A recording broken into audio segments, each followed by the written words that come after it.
Hi, I'm here to talk about my dealings with John McGrath's office, South Perth Member of Parliament in the South Perth area. I'm part of his constituency. I own 4 shops and 2 properties in the area, so I'm a good ratepayer, and I believe that I should have received a lot better service than what I received from John McGrath's office, etc, etc. Now, when I first took my story to John McGrath, basically we had a meeting. I told him my story. John basically said that he was going to go speak to some people, make some phone calls, etc. I didn't know exactly what that meant. I had to take that on as the best I could for the first time I ever met the guy. And the bottom line is, I waited and waited, and basically nothing seemed to happen. So then I made some inquiries and went back to John McGrath's office and discussed email account to Steve Heald at training.gov.au. His suspicious behaviour, and the documentation I found on it suggested that it was used by different people, one person in particular, Mark Shepherd, and used other alias names as well. Other things John McGrath said he was going to look at for me was basically my building company checks, fraud, etc. And basically I wanted to reopen the investigation into my building company, where police did an investigation where they said that they were going to get the best officers involved, and they didn't speak to me, being the victim of the complaintee, and I wasn't allowed to bring any evidence in. So I asked you, what sort of investigation is that? Anyway, back to John McGrath. John, basically, when I'd enter the office at times, they asked me if I was taking medication, etc, etc. And now I'm suggesting that my behaviour wasn't anything out of the ordinary. I acted very normal when I spoke to John. I didn't swear, no foul behaviour, and I used the proper manners, etc, that you would when you go speak to a politician, that one would expect anyway.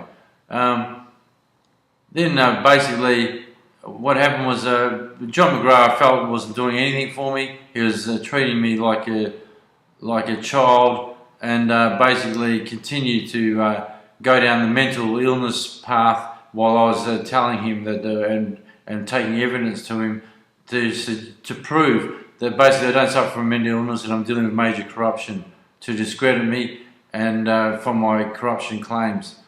Now, when I became disgruntled with John, I started sending him some text messages, and basically the text messages that I sent John, they weren't of an abusive nature, but I did send him a few because I wasn't happy with him, and I felt like I could do that, and he deserved to have criticism. I wasn't happy with what he did, and bottom line is, those messages were sent to Bentley Hospital, and the Special Dignitary Police Squad were involved, and basically my doctors put me on medication and antipsychotic drugs based on John's complaints about me sending him text messages. Years later down the track, in May this year, March, I think it's March this year, I was seeking John's assistance again, and facing the same sort of problems, not getting any assistance, and basically after I sent John McGrath the evidence of my boat accident, etc, on the 25th of March, the bottom line is that John McGrath complained to Bentley Hospital that I was putting him under pressure, and I was my behaviour was not well while I was in his offices or speaking to John, and I suggest that's a blatant lie.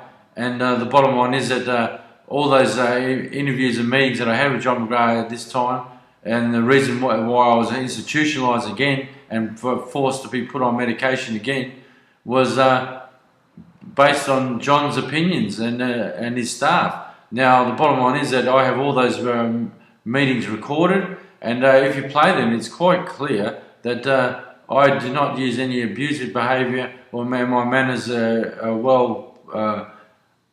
I'm well presented, and basically dealing with major corruption, and corruption also involved with John McGrath's office in putting me into the psychiatric ward in March this year. that's basically my thoughts on John McGrath.